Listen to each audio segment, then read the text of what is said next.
Amados irmãos, Jesus é o Senhor. Sejam bem-vindos a mais uma reunião do livro de Apocalipse. Essa é a mensagem de número 41, desde que nós começamos lá no início. E o título é Jezabel, parte 2, e é a quinta mensagem da igreja em Tiatira. Então, nós estamos na igreja em Tiatira, finalizando o capítulo 2 de Apocalipse, e essa é a quinta mensagem da igreja de Tiatira e a segunda sobre Jezabel. E haverá outras sobre Jezabel, porque o assunto ele é mais profundo do que a gente consegue falar numa mensagem só. Espero que, como eu disse para os irmãos da outra vez, irmãos estejam orando por mim. Não é fácil ao ataque do inimigo, irmãos vão entender muitas coisas aqui ao longo do tempo, dessas mensagens, como há muito ataque do inimigo. Então, nós precisamos de oração. Bom, vamos desfrutar, irmãos? Apesar de ser uma mensagem que nós vamos falar sobre Jezabel, e tocando coisas negativas, é importante nós tocarmos as coisas negativas para que a gente possa aprender, irmãos, a não cair nas coisas negativas, tá bom? Na nossa vida, para que nós tenhamos clareza da verdade da palavra. E eu mesmo, eu tenho, ao preparar essa mensagem, eu sempre digo ao Senhor: Senhor, eu quero a verdade. Senhor, eu amo a verdade. Senhor, eu amo a tua luz. Eu não quero ficar nas trevas em relação à tua verdade. Não importa, Senhor, quanto ela venha a doer o meu coração, eu preciso da verdade. E essa é a minha oração ao Senhor. Senhor, eu quero não só conhecer a verdade, mas amar a verdade, viver a verdade, ter a realidade da verdade. Então, por isso, nós precisamos conhecer a verdade. O Senhor disse em João capítulo 8: Conhecereis a verdade e a verdade vos libertará. E quem é essa verdade? Aí no próprio capítulo, no versículo seguinte, o Senhor fala assim, versículo seguinte do próprio capítulo de João 8, o Senhor diz: Se o Filho do Homem vos libertar, verdadeiramente sereis libertos. Então a verdade é o Senhor, é o Filho do Homem. Ele vem nos libertar. O Senhor é aquele que vem nos libertar. Quanto mais nós conhecemos o Senhor com realidade, quanto mais nós conhecemos o Senhor guardando os seus mandamentos, mais nós seremos libertos do pecado, de nós mesmos e das enganações do inimigo. Então vamos desfrutar, irmãos. Aqui em Apocalipse capítulo 2, no versículo 20, você falou assim, nós paramos no versículo 20, fala assim: Tenho, porém, aqui, aí nesse ponto diante, irmãos, antes de eu começar a ler, irmãos, precisam entender que deste ponto diante, na carta da igreja em Tiatira, é o momento em que o Senhor começa, então, a repreensão à igreja em Tiatira. Até o versículo 19, ainda era uma questão de elogio. O Senhor estava elogiando a igreja em Tiatira. Antes de eu ler o versículo 20, eu quero só dizer algo para os irmãos. Não se recordam, semana passada, na mensagem anterior, que nós dissemos para os irmãos que dentro da igreja de Tiatira havia três grupos de pessoas. Dentro da mesma igreja havia três grupos de pessoas. Havia o grupo daqueles que amavam o Senhor, certo? Porém, eles tinham boas obras, eles tinham amor, eles tinham fé, eles tinham serviço e tinham perseverança. Esse era um grupo, mas esse grupo tinha algo sério. Apesar de ter algo muito positivo nesse grupo, apesar desse grupo ter itens muito positivos, que é o versículo 19, que tinham obras, tinham amor, tinham fé, eles tinham serviço, ministério, né?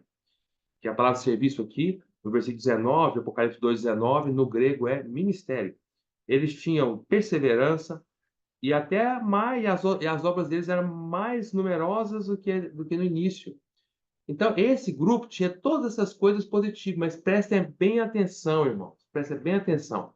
Esse grupo, apesar de ter coisas positivas, o Senhor, quando chega no versículo 20, fala assim: Tenho, porém, contra ti. O Senhor tinha algo contra eles. Esse grupo era um grupo de irmãos positivos dentro da igreja de Tiatira, mas havia algo havia uma atitude deles que fez com que o Senhor viesse e se posicionasse contra eles. Ou seja, eles se colocaram, apesar de ter coisas tão positivas, eles assumiram uma posição, assumiram uma atitude que fez com que o Senhor se colocasse uma posição contra eles, não a favor. Nós falamos muitas mensagens em Pérgamo sobre isso, irmãos e irmãs. Quando nós falamos sobre isso para os irmãos, não se recorda? Irmãos, nós não podemos, eu não quero, espero que você seja sábio o suficiente para não querer cair numa situação que o Senhor se coloque contra nós. Nós queremos estar na situação, por amarmos o Senhor, de sermos a favor do Senhor, lutar pelos interesses do Senhor, lutar pelo reino do Senhor, trazer o reino do Senhor para essa terra. Nós queremos fazer a vontade do Senhor na terra, assim como é feita no céu. Esse é nosso coração. Mas nós, por mais que tenhamos nesse caminho, se nós não tomarmos cuidado, eles também estavam no início, começou no meio deles, surgiu no meio deles, esse comportamento que fez com que o Senhor se botasse na posição contra agora. E dura coisa, como o Senhor falou para Paulo, né, para Saulo, lá em Atos, dura coisa é recalcitrar contra os aguilhões. Dura coisa é lutar contra o Senhor. Ainda ontem eu tive comunhão com o irmão, e esse irmão me contando a experiência de vários outros irmãos, e ele me contando que vários irmãos estão em crises interiores. Por quê? Porque eles sabem da verdade, mas eles não querem se posicionar pela verdade. Eles sabem o que está acontecendo no meio deles está errado, mas eles não querem se posicionar. Então eles ficam em crises dia após dia, mês após mês, crise interior, não tem paz. Mas aí eu disse para o irmão, e ele foi um dos irmãos que hoje tem paz. Eu falei, irmão, o que nós precisamos, vocês têm essa experiência, todos nós tivemos essa experiência também de estarmos em crise, eu também fiquei em crise. Uns 2 anos, ano passado então, muita crise interior, porque eu sabia qual era a vontade do Senhor, mas eu não queria aceitar essa vontade. Eu sabia o que estava errado, mas eu não queria aceitar isso. Então, eu lutava contra o Senhor, e o Senhor me dizendo que eu precisava obedecer ao Senhor, e eu resistia. O resultado disso qual é? Crise. Por que crise? Porque nós colocamos na posição de lutar contra o Senhor contra nós. E esse contra é porque esse grupo positivo tolerou coisas negativas. Tolerou. Irmãos, eu espero que os irmãos tenham percebendo, irmão, eu não sou eu que estou falando, é a Bíblia. Olha só, versículo 19, Apocalipse 2:19. Vamos com calma. O Senhor fala assim: conheço as tuas obras, o teu amor, a tua fé, o teu serviço, a tua perseverança, as tuas últimas obras, mais numerosas que as primeiras. Isso é positivo. Aí você fala assim: tenho, porém, contra ti. Contra vocês que têm essas coisas positivas. Você tem coisas positivas? Tem. Mas vocês têm coisas que estão me levando a botar uma posição contra vocês. Contra vocês. E por que eu estou contra vocês? Tenho, porém, contra ti o tolerares. Porque vocês toleram, aceitam heresia, aceitam essas coisas erradas. Então, vamos definir bem claro a Igreja Tiatira. Presta bem atenção. Havia 3 grupos de pessoas dentro da Igreja Tiatira. Primeiro grupo era o grupo dos irmãos que tinham, versículo 19, positivos demais, muitas coisas positivas, mas tomaram a atitude errada de tolerar o erro. Ao tolerar o erro, o Senhor se colocou contra eles. Irmão, mais uma vez, irmãos, se você tem acompanhado as mensagens do Apocalipse, na igreja em Pérgamo, nós falamos uma mensagem sobre isso, lutar contra o Senhor. Irmão, nunca queira lutar contra o Senhor, porque nós vamos sempre perder. E aí, vira uma crise no seu interior terrível. Davi falou nos Salmos que enquanto ele encobriu o seu pecado, seus ossos envelheceram. Os seus ossos envelhecem. Irmãos, não encobramos nossos pecados. Tá bom? Esse é o primeiro grupo. Agora vamos falar do segundo grupo, tá? E o primeiro grupo errou aonde? Qual foi o primeiro grupo? Tolerar. Esse primeiro grupo que tolerou, então vamos falar sobre Jezabel aqui, eu já vou entrar, mas só para o entender, esse primeiro grupo que tolerou, esse primeiro grupo, eles não estavam aceitando, eles não praticavam o que Jezabel falava. Eles não estavam fazendo as coisas erradas que Jezabel ensinava. Eles não. Mas esse primeiro grupo tinha um defeito.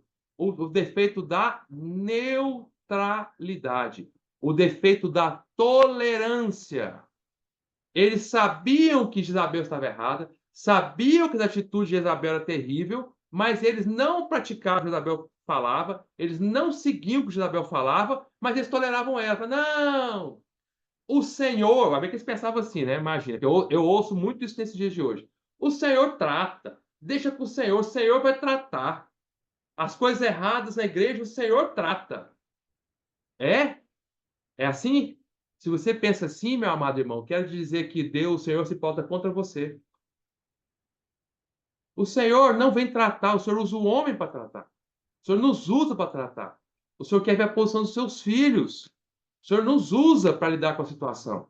Somos nós.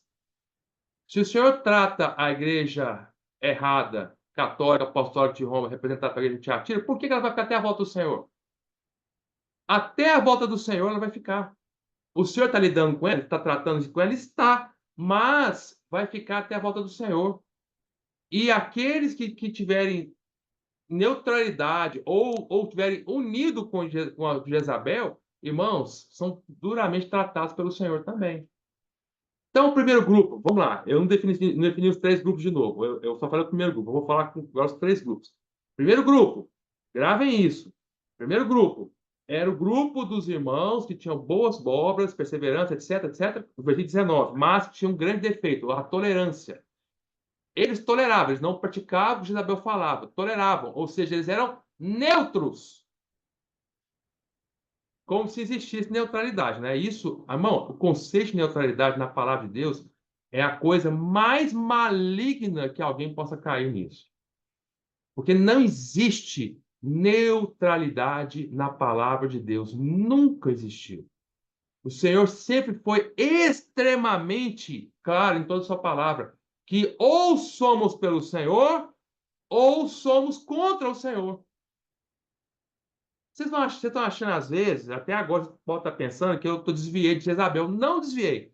Quando eu entrar em Jezabel, vocês vão entender. Quando eu chegar lá no versículo que eu quero chegar com vocês, eu vou lembrar para vocês essa introdução aqui. Aí vocês vão entenderem como eu não estou desviando de Jezabel.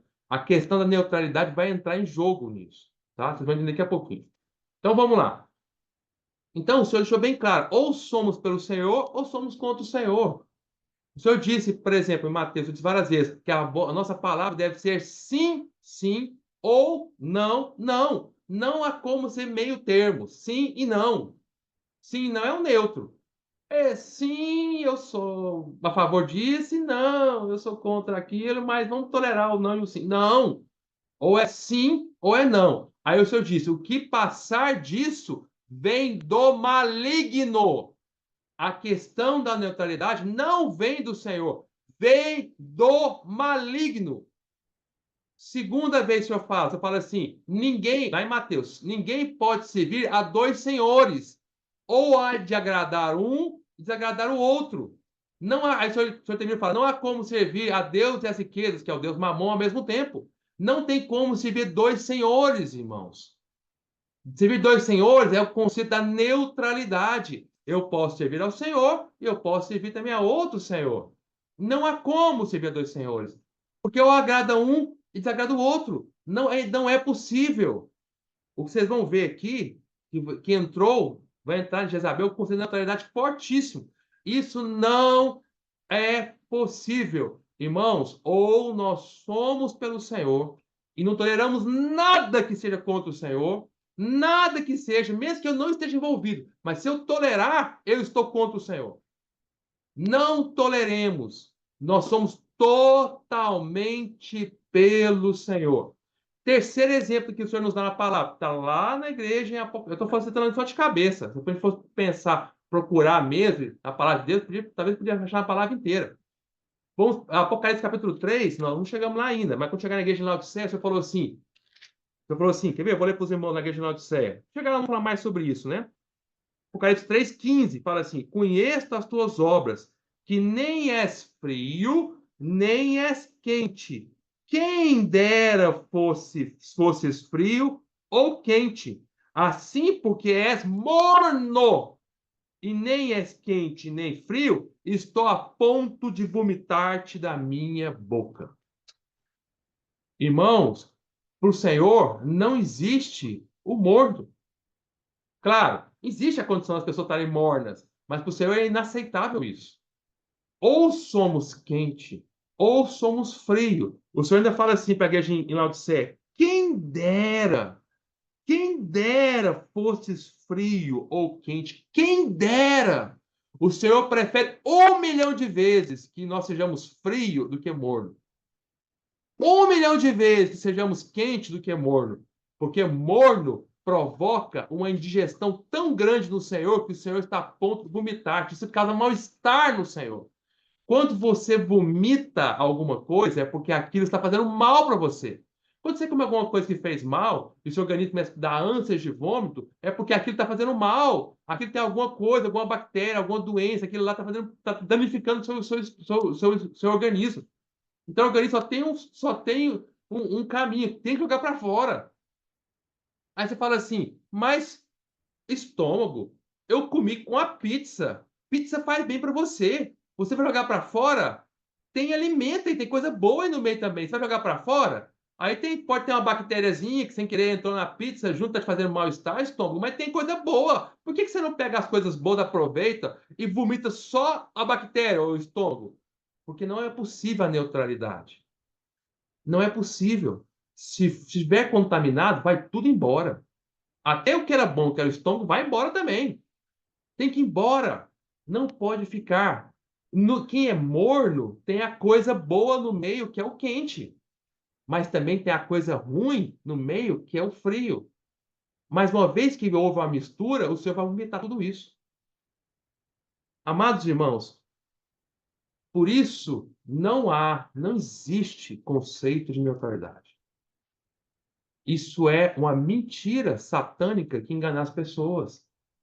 Ah, não, eu não sou a favor disso, não, mas também eu não sou a favor disso, mas eu também não sou contra, eu fico na minha, fico quieto na minha. Deixa o Deus agir. Quando Deus agir, vai vomitar. Então, vamos voltar para Tiatira. Vamos lá. Agora eu vou parar de explicar muito, vou definir rapidamente o primeiro grupo. Acompanhe aí os versículos. Primeiro grupo, 19. É o grupo que tinha coisas boas, mas tinha algo que provocou o Senhor botar contra eles, que é o tolerar Jezabel. Esse é o primeiro grupo. Segundo grupo de pessoas era o grupo dos seguidores de Jezabel, aqueles que estavam realmente seguindo Jezabel. Esse era o outro grupo da igreja, a gente já tira. Era os que estavam seguindo coisa errada totalmente mesmo, tá? É o que você fala aqui, ó. Quer ver, ó? Olha, versículo 23, ó. É... Versículo 22, 23. É... Eis que a próstata de Cam, próstata de Jezabel, né? Bem como em grande tribulação, bem como em grande. Não só Jezabel ia para a cama, doente, mas além de Jezabel, ia também junto, bem como em grande tribulação, os que com ela adulteram. Os que com ela adulteram iam junto para a cama da doença também. Caso não se arrependa das obras que ela incita, matarei os seus filhos. Os filhos é os seguidores, descendentes, seguidores de Jezabel, tá? Então, esse era o segundo grupo, era o grupo que seguia Jezabel. O primeiro grupo não seguia Jezabel, o primeiro grupo tolerava Jezabel. O segundo grupo seguia Jezabel, seguia seus ensinos, seguia Jezabel e seus ensinos. Esse o Senhor ia matar, esse o Senhor ia destruir, ia colocar na doença, ia botar de cama, tá? E havia o terceiro grupo. Qual é o terceiro grupo? Era o grupo dos remanescentes. Esse era o grupo especial dentro da igreja em Tiatira. O grupo de remanescentes são os grupos que eram fiéis ao Senhor totalmente. Os que eram totalmente pelo Senhor, não toleravam Jezabel, não aceitavam Jezabel, não seguiam Jezabel, não queriam nada com ela. Esse era o grupo dos vencedores, os remanescentes dentro da igreja em Tiatira. Esses vão reinar com o Senhor. É o que o Senhor fala aqui, ó, quando começa a falar dos remanescentes, entra no versículo 24, ó. Digo, todavia, a vós outros, os demais de Tiatira. Os demais de Tiatira, no grego, é os remanescentes de Tiatira. Os que sobravam. Então, do grupo grandão, que era o grupo que tinha coisas positivas, mas tolerava Jezabel, era um grupo grande. Havia o segundo grupo, o maior ainda, que eram os que seguiam Jezabel e seus ensinamentos. E o terceiro, que era o grupo do frio, vamos dizer assim, né? O primeiro grupo é o grupo do morno. O segundo grupo era o grupo do frio, que seguia Jezabel mesmo, tá? E o terceiro grupo era o grupo que não era dos mornos, não era dos frios, era dos quentes. Eram os remanescentes, os de Mar e Tiatira. Você falou assim para eles, ó, todavia vós outros de Mar e Tiatira, tantos quantos não têm essa doutrina, e que não conheceram, como eles dizem, as coisas profundas de Satanás. Esses não têm a doutrina de Isabel, não conheceram. Aí o Senhor fala, outra carga não jogarei sobre vós, tão somente conservar o que tendes até que eu venha, ao vencedor que guardar até o fim as minhas obras, lhe darei a todas as suas nações. Esses são os vencedores. São os remanescentes. Irmãos, há irmãos quentes dentro da igreja em Tiatira, a igreja católica? Há sim. Há os vencedores? Há os vencedores sim. Atualmente existe vencedores da igreja católica. Nós não conhecemos eles, mas existem. E toda a história da Igreja Católica, desde que ela iniciou, lá no final do sexto século, 500 e alguma coisa, o início do papado, desde aquela época do surgimento da Igreja Católica até a volta do Senhor, em todas as eras, houve esses três grupos de pessoas. Sempre houve três grupos de pessoas dentro da Igreja Católica. Desde o seu surgimento até a volta do Senhor, vai haver sempre os três grupos de pessoas. Aqueles que tem coisas positivas, mas tolera as negativas na sua neutralidade. O grupo que é realmente negativo, terrivelmente negativo, e o grupo dos vencedores remanescentes, que ainda que sejam menos, mas eles existem e eles lutam pelo Senhor, pelos seus interesses. E vou dar um exemplo que eu esqueci semana passada. Eu falei de vários irmãos no passado, mas esqueci uns irmãos preciosíssimos, né? E me perdoe, né, esses irmãos por ter esquecido deles. Houve na igreja católica, na época medieval, houve os valdenses, que começaram com Pedro Valdo. Os valdenses eram católicos. Os arbiginenses, que era um outro grupo também eram católicos, viveram na Idade Média. Esses valdenses, arbiginenses, esse era um grupo de irmãos, por exemplo, que não aceitaram de jeito nenhum nada que Jezabel ensinava que a Igreja Católica Apostólica de Roma. Nada. Não toleravam, não aceitavam, eram os remanescentes e morreram pelo Senhor, foram mártires, serão os vencedores. Preferiam morrer do que aceitar. Preferiam morrer do que assumir a neutralidade. Então, vamos voltar para o versículo 20. Agora eu vou entrar para o versículo 20. Vai ficar mais fácil nós entrarmos, tá? Tenho, porém, contra ti tolerais que essa mulher Jezabel, que a si mesma se declara profetiza, não somente ensine, mas ainda seduza os meus servos. Os servos eram do Senhor, mas ela conseguia enganar eles. A praticarem a prostituição e a comerem coisas sacrificadas ao dízimo. Nós terminamos a mensagem passada dizendo que na igreja em Tiatira houve uma inversão do que está escrito na igreja em Pérgamo, porque tamanha degradação que foi.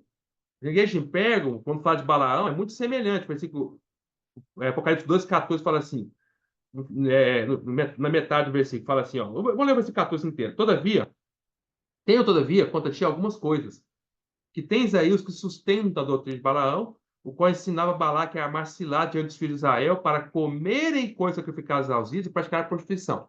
Então, na época da igreja em Pérgamo, eles comiam coisas sacrificadas aos ídolos, ou seja, começavam comendo aqueles ensinamentos, depois caíam na prostituição espiritual. Já na igreja de Tiatira, houve uma inversão. É as mesmas coisas, mas invertido. Fala assim, ó, versículo 20. Seduz os meus servos, final do versículo, a praticar a prostituição e a comerem coisas sacrificadas aos ídolos. Era tão grave que houve uma mudança. Agora, não começou com comer, não. Em Pego come para adulterar. Aqui é adultera e come. É tão grave, irmãos, é tão sério, que levou a um adultério espiritual terrível e também a comer os ensinamentos de Jezabel. Ou seja, não mais nem mascaravam. O ensinamento em Pérgamo era mascarado. Olha, tem coisa boa de Cristo aqui, pode comer um pouquinho, tal, tal, tal, tal. Aí você come, pum, cair em prostituição. Aqui não mascara mais. Aqui o negócio é descarado mesmo. Ou seja, é tão claro, prostitui logo. Depois você pode comer as coisas que Jezabel ensina. Bom, agora vamos entender sobre Jezabel, tá? por isso vai haver várias mensagens sobre Jezabel. Acho que vai ter pelo menos mais algumas mensagens, porque é muito profunda a história de Jezabel. E é importante, irmãos, que irmãos entendam Jezabel, porque, irmãos, dentro da carta que a gente atinge, Jezabel é um dos principais tópicos. Um dos principais tópicos. O segundo principal tópico da carta é justamente os vencedores, vamos desfrutar. Mas um dos tópicos principais é Jezabel. Por isso, irmãos, precisam entender a questão de Jezabel. É muito importante que irmãos entendam, tá bom? Vamos falar. Quem é Jezabel? Né? Quando o Senhor falou de Jezabel para que a gente atira, obviamente, tem autores que falam coisas assim absurdas, né? Eu tenho muitos livros sobre Apocalipse para tentar entender Apocalipse. Tem coisa que eu começo a ler, eu tenho tristeza, meu Deus do céu. Aí eu até paro de ler, não é possível. Tem autores que começam a dizer que na época da igreja a gente atira, lá na época que quando João escreveu, no ano 90 depois de Cristo, havia provavelmente uma mulher dentro da igreja e a gente atira lá na Ásia, que chamava Jezabel. Ah, não, não é isso, irmão. Claro que não é isso, não é? Isso mostra a pobreza de entendimento da palavra do Senhor. Jezabel, quando suscitou, da mesma coisa você falar que em Pérgamo havia um irmão, ou uma pessoa na igreja de Pérgamo que chamava Balaão, tinha o mesmo nome do profeta do Velho Testamento, era Balaão. Não, irmão, por favor. Não tem, claro que não tem nada a ver, tá? Então, vamos lá. Quando o Senhor citou Jezabel na igreja de Tiatira, ele estava querendo dizer que a igreja de Tiatira estava praticando, sendo igualzinho o que Jezabel fez lá no Velho Testamento. O Senhor citou Jezabel dentro que a gente atira, porque é como se a Jezabel lá do Velho Testamento estava agora é, é, assim, a gente atira estava praticando coisas iguaizinhas que a Jezabel do Velho Testamento praticou. Na verdade, a pura verdade é que a igreja em Tiatira, que representa a igreja católica apostólica de Roma, a igreja em Tiatira realmente estava sendo a realidade, a concretização daquela Jezabel que viveu lá no Velho Testamento. Aquele Jezabel do Velho Testamento era um símbolo, um tipo que representa a verdadeira Jezabel que ia vir, que é a Igreja Católica Apostólica de Roma. Então, a verdadeira Jezabel, no fundo, é a Igreja Católica Apostólica de Roma. É uma Jezabel coletiva, mas que tinha um símbolo, que era Jezabel lá do Velho Testamento, esposa de Acabe. Então, para nós entendermos a Jezabel, a concretização, a realidade de Jezabel, que é a Igreja Católica Apostólica Romana, o Senhor está nos mandando ir até Jezabel, do Velho Testamento, para nós entendermos o que ela fez, aqui a Jezabel simbólica. Claro, existiu a mulher Jezabel realmente esposa de Acabe, mas tudo que ela fez maligno era um símbolo da verdadeira Jezabel, que ia fazer muito pior, que era a Igreja Católica Apostólica de Roma. Então, para nós entendermos, nós precisamos voltar lá para Jezabel do Velho Testamento. Tá bom? Vamos voltar para lá. Aí sim nós vamos entender Jezabel.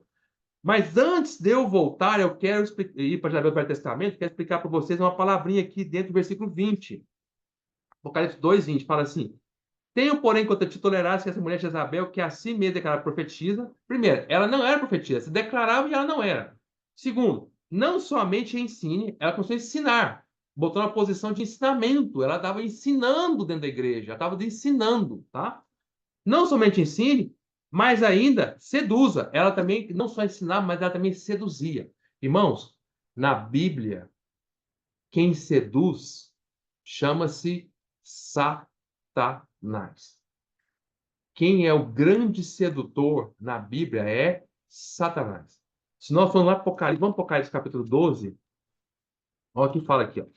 Apocalipse 12, versículo 9, fala assim, leiam lá, Apocalipse 12, 9. E foi expulso o grande dragão, a antiga serpente, que se chama Diabo e Satanás, o sedutor de todo o mundo. Sim, foi atirado para a terra e com ele os seus anjos. Então, quem é o grande sedutor de todo mundo é a antiga serpente, o dragão, que se chama Diabo e Satanás.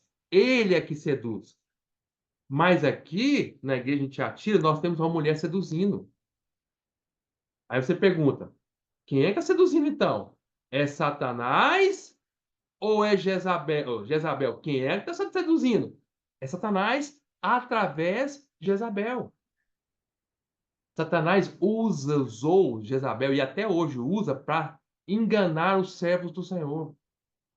Dentro da Igreja Católica Apostólica de Roma. Ele usa a Igreja Católica, que é a Jezabel, para enganar as pessoas. A palavra seduzir, no grego, na verdade, é a palavra para desviar. É a mesma palavra para desviar. Quando alguém se desvia do caminho, ele foi seduzido. É a palavra, é como se fosse a palavra, irmãos, de enganar, de drogar a pessoa. Como se fosse uma droga, um fascínio, né?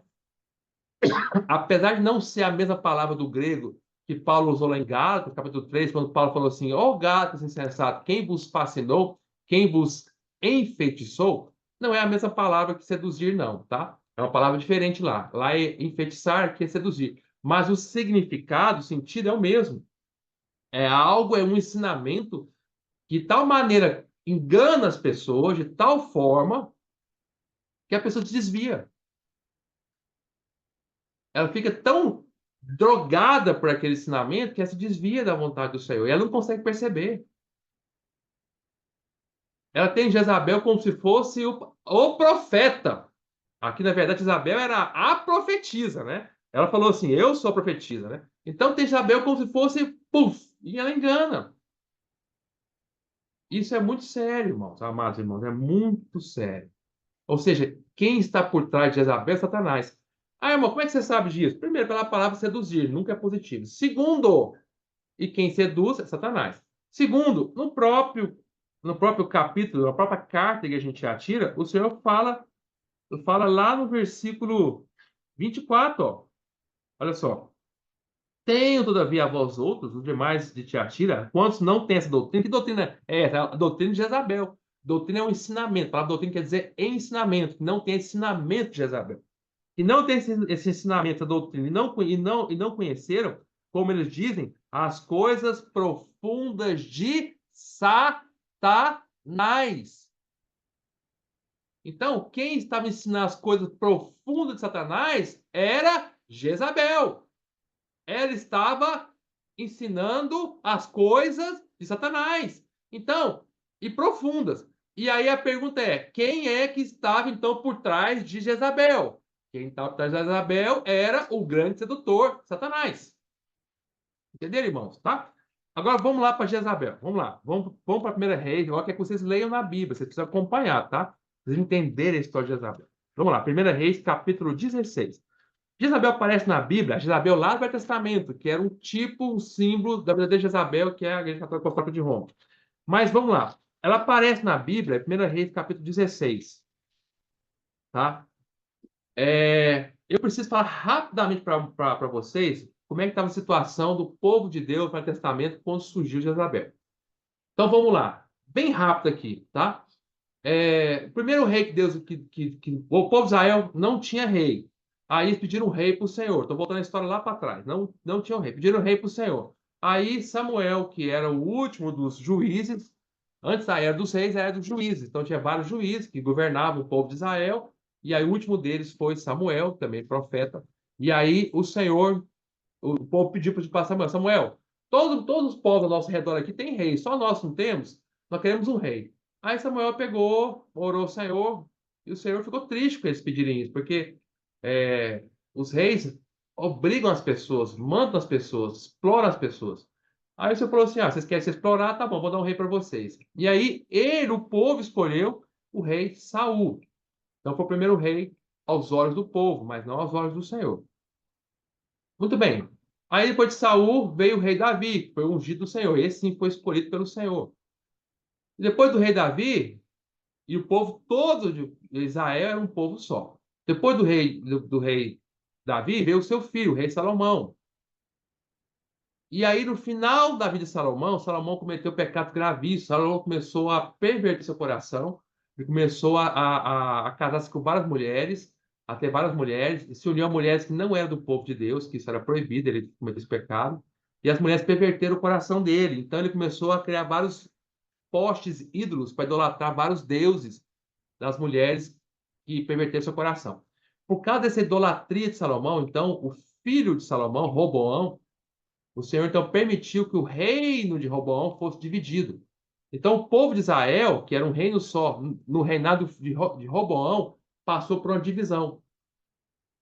E aí ficou um reino para o norte, metade, o povo de Israel era constituído de 12 tribos. Então, das 12 tribos, 10 tribos ficaram para o reino do norte, cujo rei era Jeroboão. Tá? E, e Jeroboão criou a capital para o reino do norte, que era a cidade de Samaria. Tá? E o reino do norte foi chamado de reino de Israel. Provavelmente recebeu o nome de Israel, porque a maior parte do povo de Israel, que eram das 12 tribos, 10 ficaram com ele, então a maior parte estava lá. Então talvez ele recebeu o nome de reino de Israel, porque a maior parte do povo de Israel ficou com ele. E aí, duas tribos ficaram no sul, ficaram com Roboão, filho de Salomão. Essas duas tribos eram a tribo de Benjamim e a tribo de Judá. E a capital do Reino do Sul ficou sendo Jerusalém, onde estava o templo. E como a maior parte ali do povo que ficou com Roboão era da tribo de Judá, também tinha o Benjamim, mas a maior parte é de Judá, e também eles estavam na Judéia, Jerusalém ficava na região da Judéia. Provavelmente o Reino do Sul recebeu esse nome de reino de Judá por causa disso. Então, nesse momento em diante, Deus permitiu que houve a divisão no povo de Israel. Então, o povo que era um só foi dividido. E aí começou a sucessão de reis do norte, a sucessão de reis do sul. Os reis do norte todos fizeram mal aos olhos do Senhor. Os reis do sul, alguns fizeram, outros não. Aí do reino do norte, tá? E Jeroboão, que é o primeiro rei do reino do norte, ele cometeu algo muito grave. Como o povo de Israel, das 10 tribos estavam com ele, e o povo de Israel sabia que eles tinham, e todo ano, pelo menos uma vez por ano, eles tinham que ir até Jerusalém para adorar o Senhor, e Jerusalém estava dentro do reino do sul. Jeroboão, vendo que o povo ia até lá para adorar a Deus no templo, ele ficou com medo do povo chegar lá e Roboão, que era o seu rival, que era o rei do Reino do Sul, tomasse o povo para ele. E ele, Jeroboão, perderia parte do povo de Israel. Então, com medo disso, Jeroboão, então, ele fez 2 bezerros de ouro, irmãos, 2 bezerros de ouro. O povo de Israel caiu no pecado muito, muitos, muitos séculos antes, quando saiu do Egito. Lembra lá com Moisés, aí Arão pegou, fez um bezerro de ouro.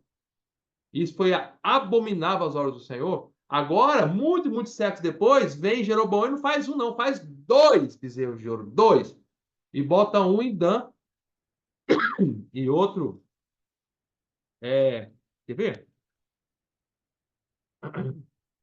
Ele faz 2 bezerros de ouro, bota um em Dan e outro em Betel, tá? E ele falou para o povo: não, vocês agora não precisam mais de ir para o Reino do Sul, não. Lá para o Reino de Judá, adorar a Deus, lá em Jerusalém, não. Aqui está o Deus de vocês. Adorem por aqui mesmo. Tem aqui, ó, já tem 2 templos aqui. Tem um templo para o bezerro de ouro em Dan, tem um templo bezerro de ouro em Betel. Adorem por aqui, fiquem por aqui. E isso foi extremamente ofensivo ao Senhor. Tá? Quer ver? Tá lá em. Vamos rapidamente, lá em 1 Reis, capítulo 12, no versículo 25, fala assim: Jeroboão edificou Siquém, na região montanhosa de Efraim, e passou a residir ali. Dali edificou Penuel. Disse Jeroboão consigo: agora tornará o reino para a casa de Davi. Se este povo subir para fazer sacrifício na casa do Senhor, em Jerusalém, o coração desse se tornará o seu senhor, a Roboão, rei de Judá. E me matarão e tornarão a ele ao rei de Judá. Pelo que o rei, tendo tomado conselhos, fez 2 bezerros de ouro e disse ao povo: basta de subir a Jerusalém. Vês aqui teus deuses, ó Israel, te fizeram subir da terra do Egito. De novo, irmão, mesmo erro, piorou. Agora dobrou o erro que o povo fez lá na época de Moisés com Arão.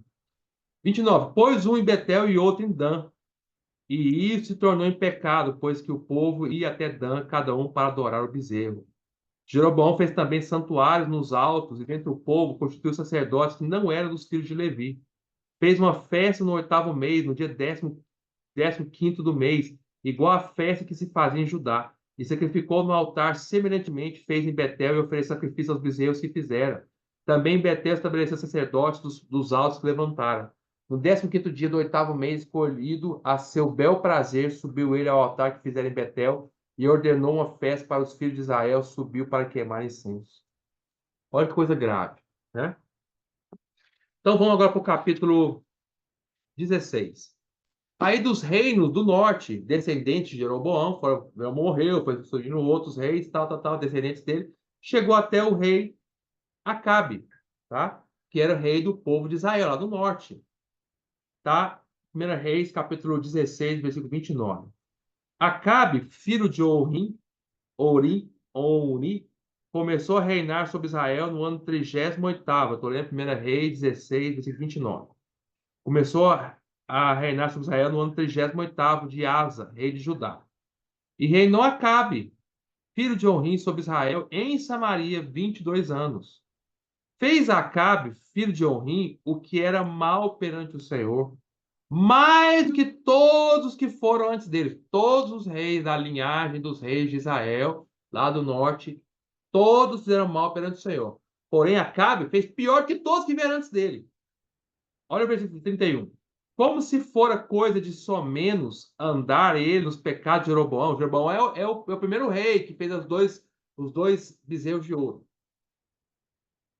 Como se fora coisa de somenos andar ele nos pecados de Jeroboão, filho de Nebate, tomou por mulher a Jezabel, filha de Etbaal, rei dos Sidônios, e foi e serviu a Baal e o adorou.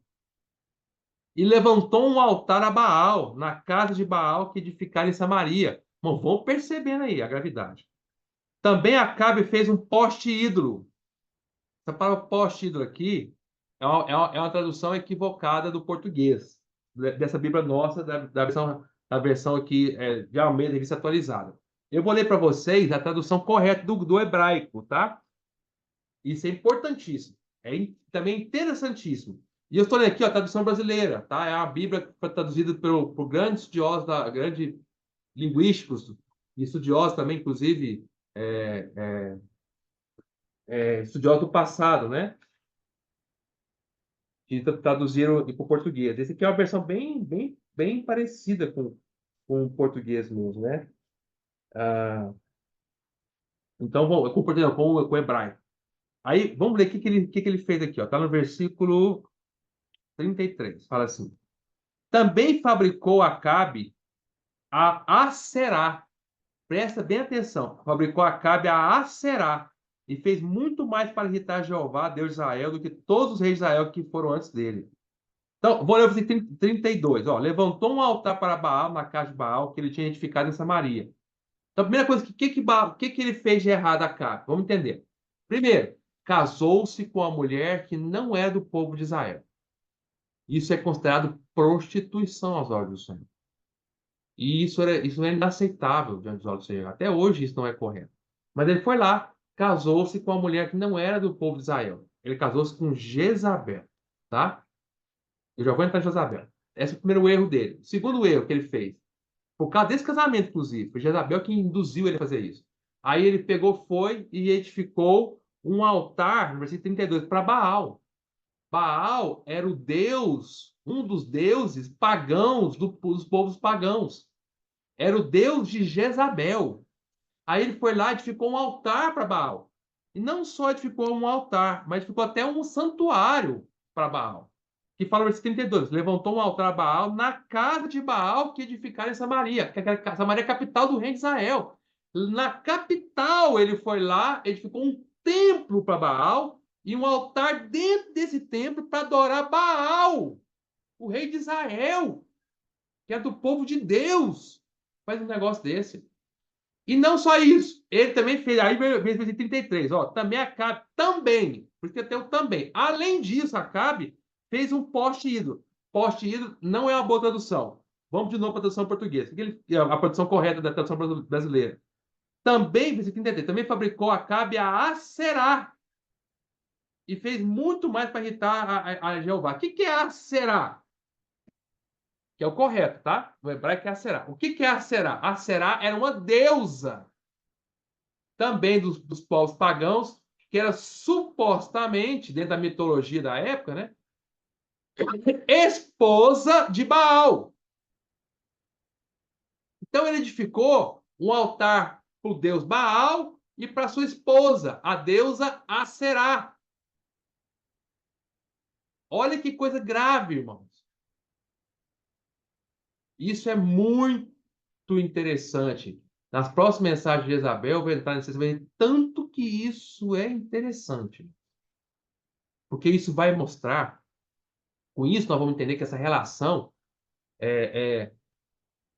vamos entender a relação de Jezabel com os deuses dela, que era Baal e Aserá, e Baal e Aserá eram deuses que começaram lá em Nimrod, lá no Velho Testamento, lá na Torre de Babel, na Babilônia. Por isso, irmão, todas as religiões vieram da Babilônia. Então, vamos pegar depois, nas próximas mensagens, pegar e vamos rastrear essa Aserá e esse Baal, vamos chegar até a Babilônia, até Nimrod, tá? A Tammuz, você vai entender essas coisas todas. E isso é tão interessante porque mostra que todas as coisas, as religiões pagãs têm origem, todas as religiões, na verdade, têm origem na Babilônia, lá na Torre de Babel com Nimrod. E isso é interessante porque as práticas da Igreja Católica de hoje, que é a concretização dessa Jezabel, estão todas saturadas do babilonismo, da Babilônia, das coisas pagãs da Babilônia. Tudo que a Igreja Católica tem hoje, as coisas todas vêm de lá. São misturas. Tem coisa de Deus? Tem. Mas tem as misturas todas são origens lá da Babilônia de Nimrod. Por causa dessa mistura de Jezabel aqui. Porque lembre-se, essa Jezabel do Velho Testamento aqui, que existiu, ela é só um tipo, um símbolo da verdadeira Jezabel que a Igreja Católica Apostólica de Roma. E a Igreja Católica fez a mesma coisa que essa Jezabel aqui fez. Ela pegou as coisas de Deus, Acabe era de Deus, Acabe era o rei do povo de Deus, Acabe tinha coisa de Deus ali. Ela pegou as coisas de Deus e misturou com as coisas pagãs por casamento. Foi o que Jezabel fez. E induziu o povo de Deus que estava lá no reino de Israel a adorar, a adorar misturas pagãs. Coisas de Deus com coisas malignas. Moço, está entendendo uma seriedade disso? É o que a Igreja Católica também faz. Ela mistura, ela faz o povo adorar coisas de Deus, mas com coisas do paganismo, coisas pagãs, gentias, coisas que não tem nada a ver com a palavra de Deus. Tá? Então, vamos entender isso aí, né? Que a versão em hebraico, na verdade, quando fala que fez um poste ídolo, fez um bosque para Será, tá? Porque a Será, a palavra Será também quer dizer bosque, tá? Ele construiu um bosque mesmo, ele fez um bosque muito grande, mas era um templo para a deusa, supostamente esposa de Baal, chamada Aserá, tá? E aí fala o 33. Também Acabe fez um poste, né, ídolo, de maneira que cometeu mais abominações para irritar o Senhor, Deus de Israel, do que todos os reis de Israel que foram antes dele. E com isso ele trouxe maldição para o seu reino. Quer ver? Olha que coisa terrível. Olha o 34. Em seus dias, Hiel, o Betelita, edificou a Jericó. Lembra da cidade de Jericó que Josué, há muitos séculos antes, haviam destruído? Quando eles invadiram Jericó, né, as muralhas de Jericó caíram. Quando Josué invadiu Jericó, as muralhas caíram, Josué pegou, falou uma profecia do Senhor, na verdade foi o Senhor falando para ele que quem reedificasse a Jericó, Jericó era maldição eterna. Quem reedificasse a Jericó seria amaldiçoado. É quando ele colocasse a primeira pedra para edificar, o seu filho primogênito morreria. E quando ele colocasse a última pedra, a última porta da cidade, o seu filho mais novo morreria. Isso foi o que falou, está escrito lá em Josué, vou ler para o Josué capítulo 6, versículo 26, tá? Olha lá, Josué 6, 26. Que Josué falou, ó, sobre Jericó.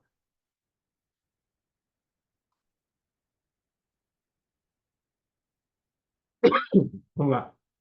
Naquele tempo, Josué fez o povo jurar e dizer: Maldito diante do Senhor seja o homem que se levantar e reedificar essa cidade de Jericó. Com a perda do seu primogênito, lhe porá os fundamentos. E à custa do mais novo, seu último filho, né? As portas. Assim era o Senhor com Josué e corria a sua fama por toda a terra. Então, isso foi uma profecia de Josué, que já falou sobre a maldição de Josué, sobre a reedificação de Jericó. E aí aconteceu, na época de Acabe, porque Acabe se envolveu com Jezabel, com essas coisas malignas todas, irmão, quando nós nos envolvemos com essas coisas, misturas malignas, isso produz maldição.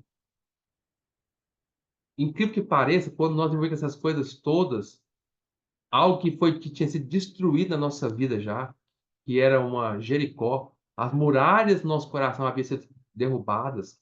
O Senhor havia conseguido derrubar as muralhas do nosso coração e conseguiu, entre aspas, entrar no nosso coração, invadir nosso coração no passado. Antes de crer, irmão, todos nós éramos como Jericó. Tínhamos muralhas no nosso coração que impediam o Senhor entrar com o seu povo. Mas o Senhor conseguiu vencer. O Senhor conseguiu, sem nenhum esforço de violência humana, que o Senhor nunca faz isso, o Senhor, sem nenhum esforço, ele derrubou as muralhas do nosso coração, assim como fez com Jericó. O povo não derrubou na violência, foi o Senhor que derrubou. O Senhor é tão gentil que ele não invade o coração do homem, ele não derruba a força. O Senhor, ele consegue derrubar as barreiras do nosso coração pelo amor. E ele conseguiu derrubar, e conseguiu entrar no nosso coração e vencer o nosso coração, e tomar nosso coração e abençoar com a vitória. Ao destruir as coisas erradas que havia no nosso coração, anulando tudo que era Jericó no nosso coração, que representa tudo que era em oposição e rebeldia contra o Senhor venceu. Por isso que Josué falou que ninguém podia retificar novamente, porque senão seria maldito novamente. E aqui nós vemos isso.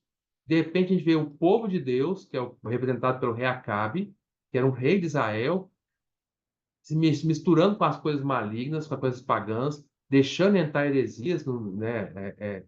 E aqui não é heresia era a igreja católica, deixando entrar as coisas negativas, né?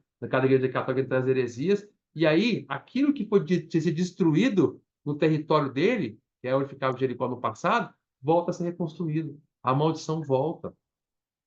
Parece que agora os muros voltaram. Parece que estamos voltando para as velhas coisas. O Senhor já havia vencido nosso coração, derrubado Jericó, derrubado as muralhas, virou pó, e agora vem um tal de Iel, o Berenita, e edificou a Jericó novamente no nosso coração. E a maldição volta. Por que tudo isso? Culpa do Senhor? Não. Porque nós abrimos caminho para entrar as coisas malignas na nossa vida. Até na vida da igreja. Aconteceu com Tiatira. E aí vamos ler o versículo 34. Em seus dias, Iel, o Betelita, edificou a Jericó. Quando ele lançou os fundamentos, morreu-lhe Abirão, seu primogênito. Igual José havia predito, né? Quando ele pôs as portas, morreu Segube, seu último filho. Segundo a palavra do Senhor que falara por intermédio de Josué, filho de Nun. Então, quando nós voltamos a reedificar as muros do nosso coração, os nossos filhos morrem. Não é filhos físicos, claro, né? Espiritualmente falando, ou seja, a nossa fertilidade, aquilo que nós podemos fazer filhos para o Senhor, vai morrer. Antes eram tão úteis ao Senhor, tínhamos tantos filhos, né? Agora nós estamos vendo nossos filhos morrerem. Já não geramos frutos mais para o Senhor, já não somos usados pelo Senhor, já não temos filhos espirituais, já não temos frutos espirituais. Bom, vamos voltar agora para Jezabel. Vamos entender Jezabel ponto por ponto. Agora para o versículo 31. Então, quem é Jezabel? Vamos lá. 31 fala assim: como se fora coisa de menos andar ele nos pecados de Jeroboão, filho de Nebate, tomou por mulher Jezabel. Quem é Jezabel? Filha de Etbaal, rei dos Sidônios. Então vamos entender isso bem mastigadinho. Primeiro, o que quer dizer a palavra Jezabel, o nome dela? Quer dizer Baal exalta, ou Baal é marido, ou impuro. Tá? Então, Jezabel significa isso. O nome de Baal estava no próprio nome de Jezabel. Jezabel, quando o pai dela, Etbaal, o pai de Jezabel chamava Etbaal. Etbaal quer dizer com Baal. Ou seja, olha que nível. O pai dela, o nome do pai dela era assim: eu estou com Baal, eu sou pro Baal. Eu amo Baal, eu estou com Baal. Eu sou Etbaal. E aí ele tem uma filha. Aí ele fala assim: eu não só estou com Baal, como minha filha Baal vai ser marido dela. Vai ser Baal exaltado, vai ser impura. Vai ser impura quer dizer que quer dizer algo impuro? Quer dizer algo misturado, que perdeu a pureza. Cheio de mistura. Então, eu vou ter minha filha agora, vai se chamar Jezabel. Ou seja, vai estar cheia de Baal, de Bel. Bel vem de Baal, né? Então, quando Jezabel foi criada, na verdade, Jezabel foi criada nesse ambiente maligno, a família dela, de adoração a Baal. Jezabel, ela era do povo fenício, tá? Fenício era um povo ali que hoje que pegou parte da região norte de Israel, a parte litorânea, que envolve ali o mar Mediterrâneo, né? E foi subindo até a região hoje onde está o Líbano, tá? E pegou e criou, e eles criaram os fenícios, as cidades famosas de Tiro e Sidom. Então, as duas cidades famosas que aparecem na Bíblia de Tiro e Sidom foram criados pelos fenícios. E os fenícios tinham vários deuses, mas um dos deuses principais deles era Baal e Astorá, que era a mulher de Baal, tá? Eles adoravam Baal. E esse pai de Jezabel, a história conta, não está na Bíblia isso, mas conta a história, né? Isso está pela história aí, que Et-Baal, na verdade, ele era um sacerdote do deus Baal. Ele era sacerdote, ele não era rei. Aí ele pegou, fez uma conspiração, matou o rei fenício e assumiu o lugar do rei fenício. Então, de sacerdote, ele virou rei. E agora ele era um rei sacerdote. E todo o povo fenício adorava Baal. E ele conseguiu que a sua filha casasse com o rei do povo de Israel. Então, misturou as coisas de Deus com as coisas malignas de Baal, as coisas pagãs, o paganismo. Mas pode me perguntar assim, irmão Gustavo, muitos reis, alguns reis antes do rei Acabe, que foi que gerou Acabe lá no passado, que era Jeroboão, não fez isso? Pegou 2 bezerros de ouro? Sim, fez. Só que Jeroboão, que era que Acabe era descendente dele, né? Descendente dele, Jeroboão, apesar de botar os 2 bezerros de ouro, irmãos, ainda mantinha coisas de Deus lá no meio. Tinha adoração aos bezerros, mas também tinha adoração a Deus. Ainda não era na época de Jeroboão, e até a época de Acabe, todos os reis que vieram antes de Acabe, descendentes de Jeroboão, nenhum conseguiu fazer com que todo o povo de Israel, ali do Reino do Norte, adorasse aos deuses malignos, não. Eles adoravam, mas também adoravam a Deus, o Deus verdadeiro, Deus de Israel. Quando Acabe casou-se com Jezabel, Jezabel ela era fanática por Baal. Então, o que ela fez? Ela conseguiu fazer com que ela conseguiu tomar o poder na cabeça de seduziu o esposo dela, Acabe. Ela era muito boa sedutora. Ela seduziu Acabe de tal maneira que ela fez com que Acabe proclamasse como rei, mas quem está mandando, na verdade, era Jezabel, né? Acabe era o rei, mas Jezabel, que ela virou rainha, estava mandando no lugar de Acabe. Então, ela começou a influenciar o seu marido de tal maneira, instigando ele, que ela fez com que todo o povo de Israel agora adorasse, esquecesse de Deus totalmente, e agora voltasse totalmente só para um deus pagão, que era o deus Baal dela. Então, ela tornou a adoração ao deus Baal oficial em Israel. Agora, quem perguntar sobre o povo de Israel lá do norte, eles eram oficialmente adoradores de Baal, não eram mais adoradores de Deus. Tinha misturas antes? Tinha. Agora não. Agora virou, tomou tudo. Misturou tudo. Fermentou tudo. Por isso que a Jezabel lá do Apocalipse, ela é aquela mesma mulher de Mateus 3, que pegou uma mistura de fermento, escondeu na farinha e ela acabou levedando a farinha inteira. Quando Jezabel pegou esse fermento, que era as coisas malignas de Baal, e enfiou dentro do povo de Israel através do seu esposo Acabe, ela botou o fermento dentro da flor de farinha, que é as coisas de Deus. E ao fazer isso, ela acabou fermentando todo o reino de Israel, de tal maneira que todo o reino de Israel agora adorava Baal. Mas você está entendendo como isso é grave? Tá? E vamos continuar lendo a história dela. Mas antes eu quero falar mais um pouco sobre Jezabel. Vamos lá. Então, Jezabel era filha do rei Etbaal, que aqui fala, presta atenção aqui na Bíblia, ó. Etbaal, versículo 31. Filha de Etbaal, rei dos Sidônios. Rei dos Sidônios. Então, o que é rei dos Sidônios? O que é Sidônios? Sidônios são o povo de Sidom.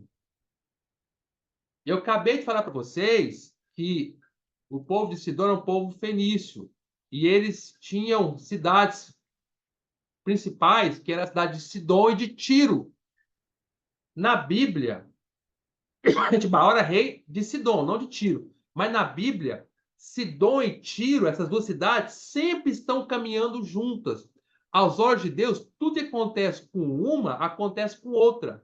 É como se essas duas cidades, apesar de serem cidades distintas, mas quando elas estavam sempre juntas, sempre pecando juntas, atindo juntas, elas sempre agem como se fosse um conjunto só, como se fosse uma cidade só, tá? Então, tudo na Bíblia que fala de Tiro também diz respeito a Sidom. E tudo na Bíblia que fala de Sidom também diz respeito a Tiro.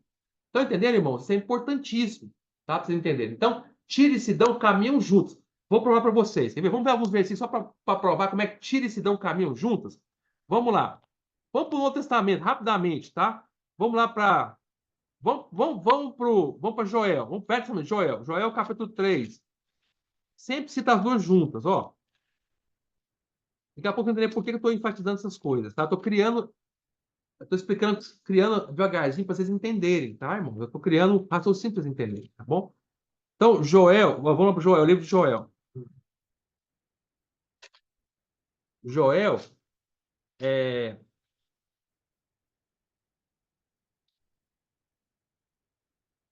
Só um pouquinho. Então, o livro de Joel, no capítulo 3, versículo 4, fala assim, ó, achei, ó, é para vocês. Que tendes vós comigo, Tiro e Sidom? Tiro e Sidom. E todas as regiões da Filístia, Filístia vem entendeu? Dos fenícios, filisteus ali também, né? Dos fenícios, né? Tá? Então, Tiro e Sidom citaram juntas. Agora vamos para o Novo Testamento. Vamos para Mateus. Até o Senhor Jesus fez isso, tá? Ó, Mateus capítulo 11. Mateus 11, versículo 21 fala assim: ai de ti, Corazim. Ai de ti, Betsaida. Porque se em Tiro e em Sidom, Tiro e Sidom sempre caminham juntas. Porque se em Tiro e em Sidom se tivesse operado os milagres que em vós fizeram, há muito que elas teriam arrependido com pano de saco e cinza. E contudo vos digo, no dia do juízo haverá menos rigor para Tiro e Sidom do que para vós outros. Então, Tiro e Sidom sempre caminham juntas. Olha Mateus 15, 21. Eu falo assim, partindo de Jerusalém, retirou-se para os lados de Tiro e Sidom. Então, sempre quando o senhor ia para Tiro e Sidom. Aí, aqui Mateus 15, quando o senhor para para o lado de Tiro e Sidom, foi quando o senhor foi para falar com aquela mulher cananeia. Lembra a mulher cananeia? Tá? O senhor foi para a região de Tiro e Sidom. Agora, Marcos 3. Marcos 3. Mais um exemplo. Sempre citam as duas juntas. 3:8 fala assim: e de Jerusalém, da Idumeia, da além do Jordão e dos arredores de Tiro e de Sidom, uma grande multidão, sabendo quantas coisas Jesus fazia, veio ter com ele. Tiro e Sidom, tá? Sempre caminham juntos. Atos capítulo 12. O rei Herodes teve problema com o pessoal de Tiro e Sidom, quer ver? Ó? Atos 12, tá lá em Limpiado, depois que já tinha morrido, né? Ressuscitado. Atos 12, 20, fala assim: ora, havia séria divergência entre Herodes, habitante de Tiro e Sidom. Entendeu? Então, Tiro e Sidom sempre caminham juntos. Então, entenderam isso, irmão? Então, o pai de Jezabel, ele era rei de Sidom, mas Tiro e Sidom estão sempre juntas. E isso é muito interessante, tá? Sabe por quê? Porque vamos ler agora Ezequiel, capítulo 20, 28. Agora eu quero que vocês leiam Ezequiel 28. Isso é muito rico, irmão, muito precioso. Eu acho, né? Ezequiel 28, tá? Ezequiel 27, na verdade, Ezequiel 26 começa uma profecia contra Tiro. E no capítulo 27 continua as lamentações sobre Tiro. E aí, lá no capítulo 27 de Ezequiel, no versículo 8, cita Sidom de novo. Tá falando, aqui a profecia é contra Tiro, mas cita Sidom, porque eles sempre caminham juntos. Quer ver? Ó? 27, Ezequiel 27, versículo 8, fala assim: os moradores de Sidom e de Arvade foram os teus remeiros, os teus sábios, ó Tiro, que se achavam em ti, esses foram os teus pilotos. Entendeu? Então, E Tiro tinha os barcos, aí tinha os pilotos que pilotavam os barcos, mas quem eram os remeiros que dava força para os barcos? Era Sidom. Eram os remeiros de Sidom. Então, havia os barcos ali, no barco tinha lá o quem pilotava, né, que era o piloto, era de Tiro. Quem mandava era Tiro. Mas quem dava força para fazer as coisas andarem no barco eram os de Sidom. Eles caminham juntos, tá? Aí quando chega em Ezequiel 28, é uma coisa muito rica. Por quê? Vocês se recordam, irmãos, que Ezequiel 28 é um capítulo, ó o que fala sobre Ezequiel 28, profecia contra o rei de Tiro. Aí começa a falar do rei de Tiro, no versículo 1. Mas quando chega no versículo 11, muda. Aí começa a falar de quem? De Satanás. Então, Ezequiel 28 é uma profecia nos conta como foi a origem que surgiu Lúcifer. A origem de Lúcifer, que Lúcifer era um querubim e tudo. Mas aqui está falando ainda do rei de Tiro. O capítulo 28 todo está falando sobre o rei de Tiro. Olha na sua Bíblia aí, deve ter até uma explicaçãozinha aí. Ó. Ezequiel 28 fala assim, profecia contra o rei de Tiro. Aí, versículo 11 em diante, fala assim, outra lamentação contra o rei de Tiro. Só que quando você lê, não está falando do rei de Tiro, está falando de Satanás. Querubim, é um anjo. Aí você fica na dúvida, peraí, está falando do rei de Tiro ou está falando de Satanás? É a mesma coisa. Na verdade, naquela época havia um rei de Tiro, mas quem é que mandava no rei de Tiro? Quem dava as ordens? Era Lúcifer. Por isso que o capítulo de Ezequiel 28 fala do rei de Tiro e de Lúcifer. Lúcifer, é como se o rei de Tiro fosse a concretização, entendeu? De Satanás. Como se fosse a corporificação de Satanás. Satanás estava se mandando o rei de Tiro. Bom, Gustavo, o que tem a ver com Jezabel? Jezabel era filha do rei de Sidom. Tiro e Sidom só caminham juntas. Isso quer dizer que a origem de Jezabel era Tiro também. Não era só Sidom. Sidom e Tiro andam juntos. Ou seja, quem mandava em Jezabel era Satanás. Da mesma forma que Satanás, em Ezequiel 28, mandava no rei de Tiro, o rei de Tiro era só uma marionete na mão na mão de Satanás, também Jezabel era uma marionete na mão de Satanás. Ela era filha do rei de Sidom, a origem dela era Tiro e Sidom. Ela era Sidom, mas Tiro e Sidom caminham sempre juntos, é uma unidade só na Bíblia. Você está entendendo? E isso também mostra, agora voltando para o começo dessa mensagem. No começo da mensagem eu falei para vocês que lá em Apocalipse 2, Jezabel de Apocalipse 2, que a gente atira, ela, na verdade, ela estava sendo usada por Satanás para seduzir o povo de Deus. Ela era uma marionete na mão de Satanás. Os ensinamentos de Jezabel não eram dela, ela era profetisa, que profetizava e ensinava, mas não vinha dela, vinha de quem mandava nela, da origem dela, vinha do rei de Tiro, que é Satanás. Vamos entender agora? Tanto é que Jezabel ensina lá em Apocalipse 2, né, que a gente atira, é as coisas profundas de Satanás. E ela age fazendo o que Satanás faz, seduzindo todo mundo. E Satanás seduz os servos de Deus. E ela seduzia os servos de Deus. Porque a Jezabel, lá no Velho Testamento, existiu lá no Velho Testamento, vocês estão entendendo, irmão? A Jezabel que existiu lá no Velho Testamento, que é a esposa de Acabe, a origem dela também era os Tiro e Sidom. E Tiro e Sidom eram marionetes na mão de Satanás. Isso é muito, muito interessante, muito profundo. Vocês irmãos entenderam, tá bom? Espero que os irmãos tenham entendido, tá? Desculpe, né? Eu tentei explicar para os irmãos, né? Mas eu sou muito incapaz de explicar. Mas, de qualquer maneira, vamos voltar para a primeira Reis, tá? 16. Tá? Isso tudo é muito interessante para mostrar como Jezabel de Apocalipse ela está na mão de Satanás, da que a gente atira, Satanás está usando ela, e a Jezabel, que foi o símbolo dessa Jezabel, né, que existia de Acabe, também estava na mão de Satanás. Tá? Então, aí, vamos entender. Volta para a primeira Reis, capítulo 16. Tá? Então, vamos lá. Primeira coisa, Jezabel casou-se com Acabe, tornou-se rainha, certo? Mas quem é que manda? É a rainha ou é o rei?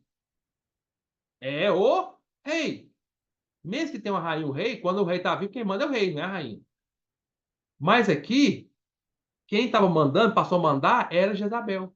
a rainha. Ela passou a mandar. Agora já não era o rei que mandava mais no povo de Israel, era a esposa dele. Por todas as atitudes erradas de Acabe, ela estava por trás. Então, ela adquiriu, ao casar-se com Acabe, o poder político. Jezabel não tinha poder político nenhum. Ela era só filha do rei de Etbaal. Mas quando ela casou com Acabe, ela ganhou o poder político. Ela tinha um poder político. Se você vê a Jezabel hoje, que é a Igreja Católica Apostólica de Roma, ela também tem poder político. A igreja, irmãos, a igreja, as do Senhor, ela não deve ter poder político nenhum. A igreja não pode nem se envolver com política. A igreja não se envolve com política. Os cristãos não devem se envolver com política. Política não tem nada a ver com o povo de Deus. Mas se você vê a igreja católica hoje, ela tem um grande poder político, porque ela virou rainha.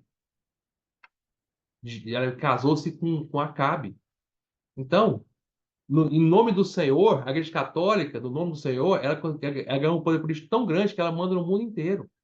Na época medieval, ela mandava nos reis, mandava em tudo quanto é. Os papas mandavam em todos os reis. Aí você fala assim, irmão Gustavo, mas na época medieval, hoje não. Hoje não. Hoje é a mesma coisa. Em 1926, se eu não estou errando a data aqui, 1926, Mussolini, que depois ia se unir com Hitler para formar o fascismo, né? Mussolini, que ia criar, que ia gerar a Segunda Guerra Mundial. Mussolini, antes da Segunda Guerra Mundial, em 1926, fez um tratado com o Papa da época para que o Vaticano fosse separado de Roma, porque o Vaticano fica fisicamente em Roma, na cidade de Roma. Pertenceria à Itália. Mas ele fez um tratado chamado Tratado de Latrão, alguma coisa assim, não sei o nome, tá, irmão? Depois eu vou lembrar. Tratado de Latrão, se eu não me engano. Ele fez um tratado com Mussolini para que o Vaticano adquirisse força política e agora fosse um país isolado, dentro da própria Roma. E assim é. O Vaticano hoje é um país dentro da Roma. A Igreja Católica virou um país. Então, ela tem embaixadores, como todo país tem embaixadores, envia embaixadores no mundo inteiro. Em tudo quanto é conflito do que o mundo político tem que acontece, a Igreja Católica tem posição e dá opinião, porque ela tem poder político. Ela casou-se com Acabe, ela virou rainha.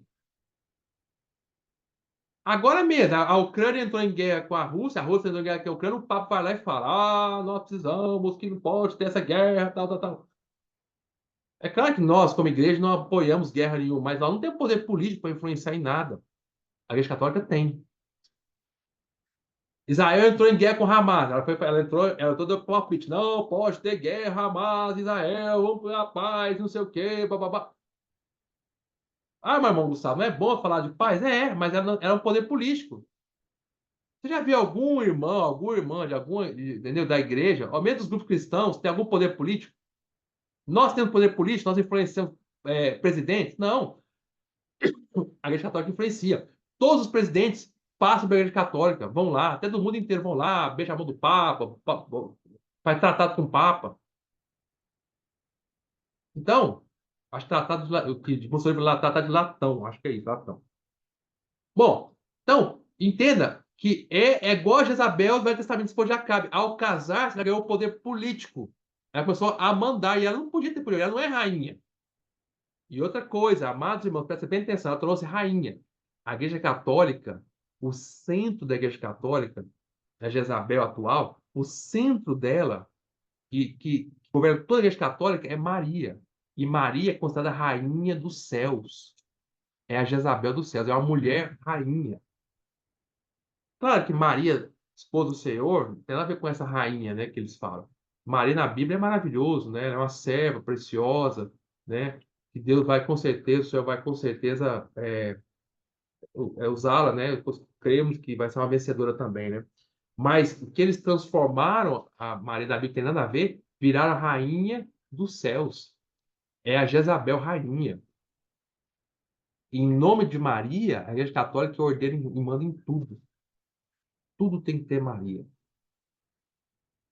Bom, outra coisa. Jezabel, ao casar-se com Acabe, o que ela fez? Ela teve filhos com ele, tá? E aí, Os filhos, quando Acabe morreu, os filhos dele assumiram o reino.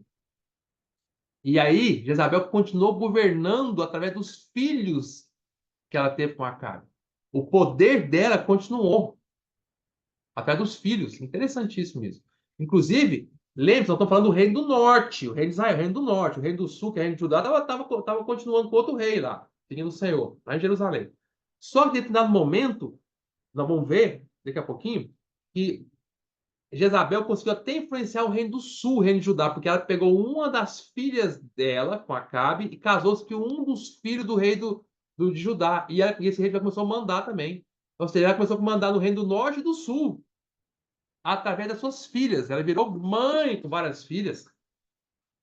Também, a Jezabel, que a igreja, olha as semelhanças. A Jezabel, com a igreja católica apostólica de Roma, lá em Apocalipse, ela também virou mãe, porque a igreja católica fala que ela é a grande mãe, mãe de todas as pessoas. Ela é a verdadeira mãe. E Maria é a mãe de todos nós. Ela fala isso. E Jezabel, olha lá, Apocalipse. Mantém sua Bíblia aberta em 1 Reis 16, que eu vou ler em Apocalipse e vou voltar para 1 Reis de novo. Apocalipse capítulo 2 fala assim, ó. Quer ver, ó? Sobre Jezabel, ó. Versículo 23. Matarei os filhos de Jezabel. E todos aqueles que conhecerão que eu sou aquele que sonda mentes e corações, e vos darei a cada um segundo as vossas obras. Matarei os seus filhos. Ou seja, ela virou a grande mãe. Assim como Jezabel Acabe começou pelos filhos criar poder político, a Jezabel, a Igreja Católica, tem seus filhos também. É a grande mãe, a Maria, rainha do céu, é a Maria, mãe de todos. A Igreja Católica é chamada a mãe de todos nós. Eles falam isso, sabia, irmãos? Falam que é a verdadeira mãe, tá? Nossa mãe. A Igreja Católica se chama de nossa mãe. Outra coisa. Então, ela adquiriu poder político. Jezabel, quando ela casou-se com Acabe. Volta para 1 Reis 16. Ao casar-se com Acabe, ela adquiriu poder político. Mas não só isso. Ela começou agora a influenciar, pelo poder político, a questão espiritual, porque ela fez com que Acabe e todo o reino de Israel adorassem os deuses dela, Baal e a Será, tá? Então, ela adquiriu um poder que ela não deveria ter. Ela adquiriu também um poder espiritual. Ela ditava agora, dava ordens tanto no campo político quanto no campo espiritual. Ela passou agora a influenciar Israel inteira, politicamente e espiritualmente. Mas ela não tinha poder espiritual, ela não era sacerdote, não era nada. Mas agora ela estava mandando política e espiritualmente dentro do povo de Israel. É a mesma coisa com a Jezabel da Igreja Católica Apostólica de Roma. Ela agora, ela si mesma, lembra que o senhor falou lá em Apocalipse, capítulo 2, versículo 20? Tenho, porém, quanto a ti, tolerância essa mulher Jezabel, que a si mesma declara profetiza. Ela não é profetisa, mas agora ela botou um poder para ela espiritual. E agora eu que falo, eu que mando, eu que falo as coisas espirituais. Eu sou profeta, profetiza. Não somente ensine, mas seduza. Ela começou agora a ganhar um poder profético, espiritual.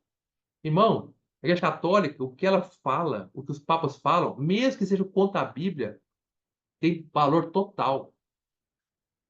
Eles, por exemplo, disseram que Maria é uma deusa, é a mãe de Deus. Deificaram Maria. Criaram várias coisas, o purgatório, criaram a extrema-unção, criaram tantas coisas. Criaram um intermediário entre Deus e os homens, criaram vários santos. Todos os santos da Igreja Católica são coisas, irmão, do paganismo. Pegaram homens e viraram santos. Tudo isso é Jezabel ensinando o poder espiritual, profetizando, falando, dando palavras espirituais que ela não tem. É o que Jezabel de Acabe fez. E induziu todo o povo de Israel a adorar os deuses dela. E também a Jezabel, no Novo Testamento, a Igreja Católica Apostólica Romana, induz todo o povo de Deus a adorar os deuses que ela criou, os vários deuses, os santos de Maria. E ela tem ordem, ela tem poder espiritual. O que ela falou, acabou. Pergunta para um católico para você ver. Se pegar um católico e mostrar para ele na Bíblia, ele não acredita. Fala, não, a Igreja Católica foi diferente. Nossa, Jezabel falou e mandou. Mas peraí, Jezabel não tem poder nenhum. Jezabel não é profetisa. Não, não, ela é assim. O que o Papa fala, acabou, morreu. Não interessa saber o que eu falo. Não quer saber da Bíblia, quer saber o que o Papa fala.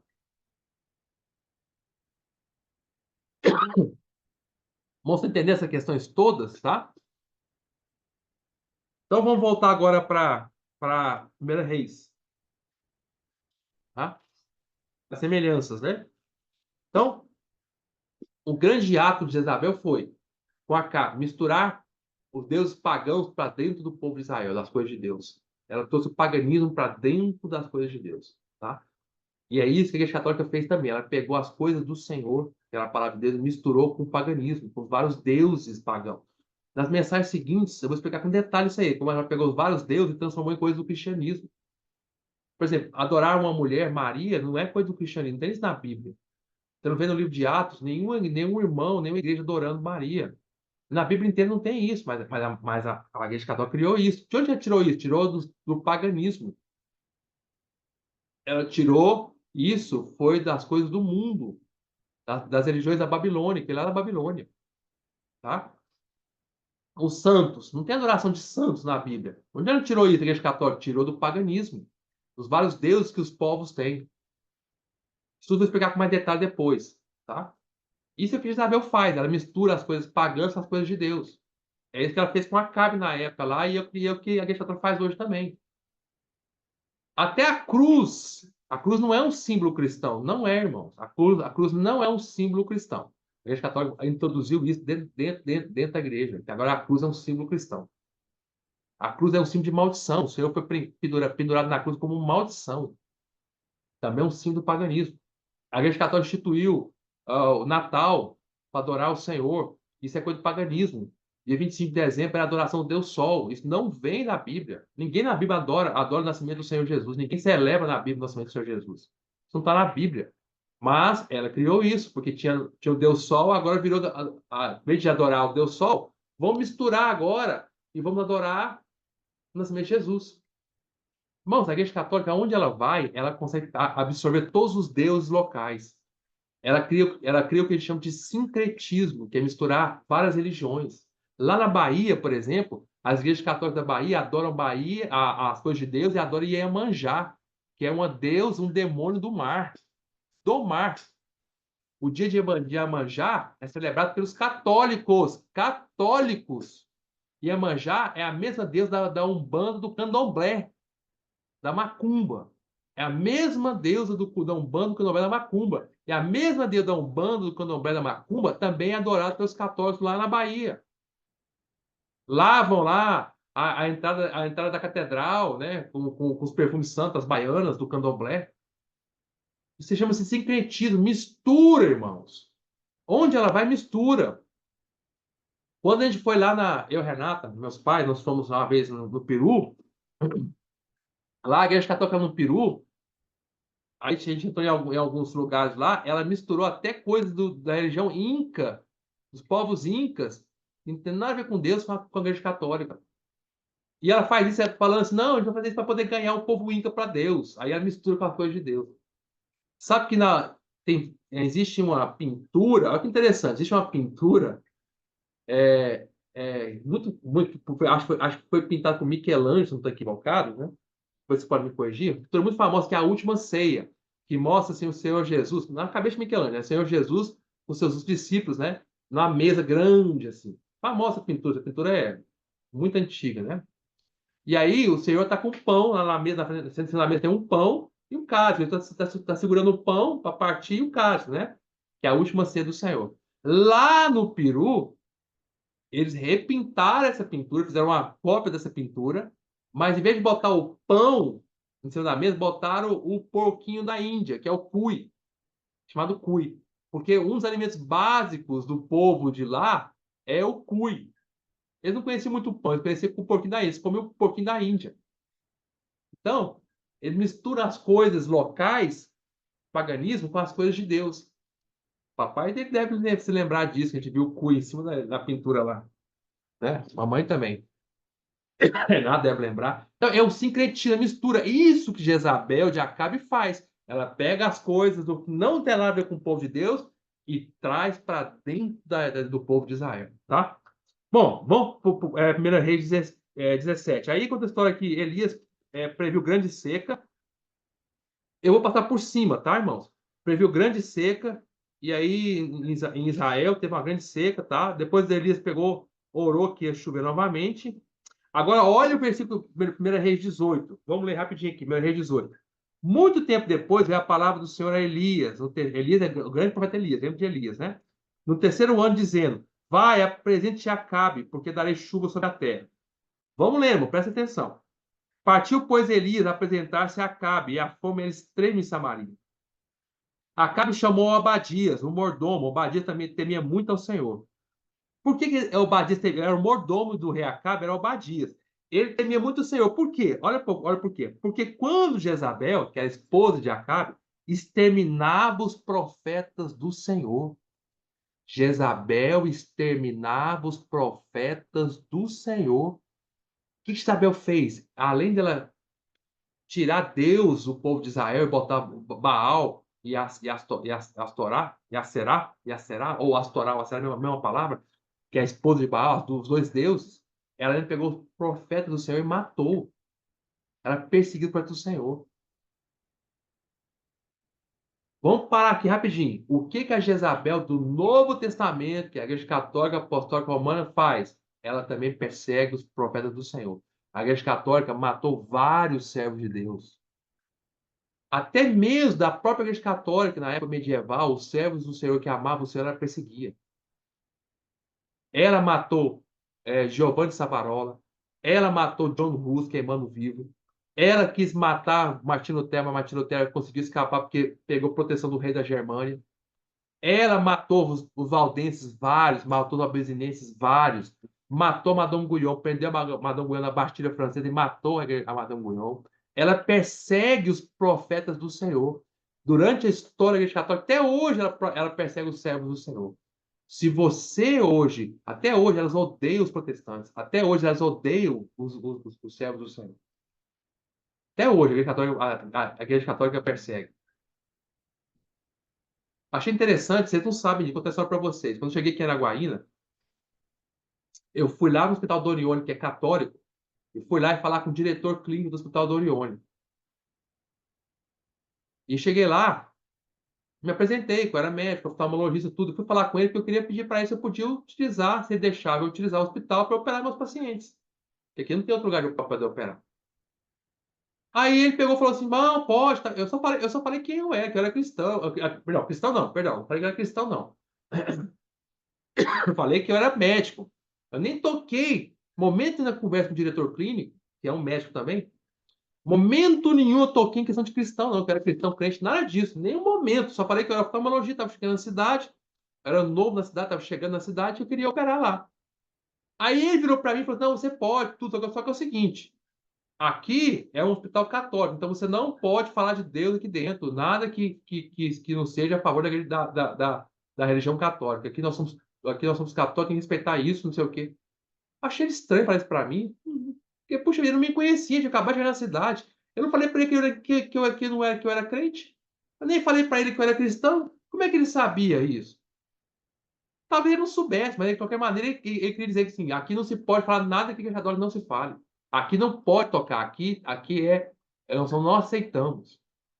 E era tipo uma ameaça, né? Ele parou por aí a frase, né? Mas é que já dizendo assim, olha, se você começar a falar coisa aqui dentro que for de Deus, mas que não for a igreja católica fala, nós vamos te proibir de operar aqui dentro. Agora, o que eu achei tão estranho, na época eu até comentei com o irmão Leandro. Falei, irmão Leandro, eu fui lá falar com o diretor clínico lá. Eu nem falei que eu era cristão para ele. Ele falou para ele que coisas de Deus, que não podia falar coisa de Deus ali e tal, que era proibido e tal. Só o que a Igreja Católica aceita, porque ele é uma instituição da Igreja Católica e tal. Achei tão estranho isso, irmão. Tá vendo? Isso é uma forma de perseguição, sabe, irmãos? A chamada perseguição. Mas vamos voltar lá. Vamos voltar lá para Jezabel. 1 Reis 18. Eu vou ler só a 1 Reis todinho, tá, irmão? Eu vou parar a mensagem por hoje. Mas eu quero que vocês acompanhem isso aqui, porque eu não posso parar antes de terminar aqui, tá? Então, 1 Reis 18, vou ler rápido, tá? Versículo 3. Então Acabe chamou o mordomo dele, Obadias. Obadias temia muito ao Senhor. Versículo 4. Porque quando Jezabel exterminar os profetas do Senhor, Obadias tomou 100 profetas e de 50 em 50 os escondeu numa cova e os sustentou com pão e água. Tá vendo? Obadias estava ali em Israel, mas Obadias, ele era um dos remanescentes que não aceitava, né? Ele não aceitava. Ele era para o povo de Deus, né? Disse Acabe a Obadias, tá? Vai pela terra e todas as fontes de água e a todos os vales, pode ser que achemos erva para que salvemos a vida aos cavalos e mulos e não percamos todos os animais, porque havia muita sede ali, né? Muita seca.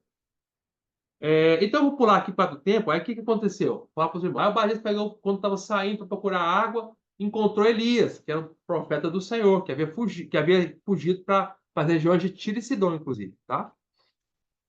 Havia fugido para, no versículo 17, ele tinha ido para Sarepta, tá? Que é a região de Sidom, tá? A cidade de Sidom. E teve aquela história maravilhosa da viúva de Sarepta, tá? Da botija que nunca acabava, com óleo, com farinha, né? Com azeite, né? Bom, e Elias voltou.